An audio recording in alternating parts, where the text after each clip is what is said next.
Merhaba sevgili izleyicim, görmüş olduğunuz rüyanın hayırlara vesile olmasını dilerim. Videomu beğendiğiniz ve kanalıma abone olduğunuz için çok teşekkür ederim. Şimdi rüyamıza geçelim. Rüyada öksürmek.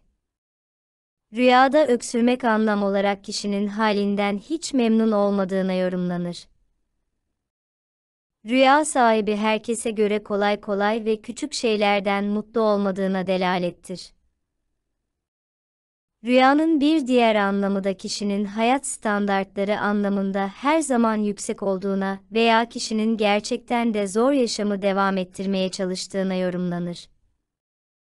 Aynı zamanda rahat yüzü görmediğine yaşadığı sıkıntılar nedeniyle de ağlayıp üzüldüğüne delalettir.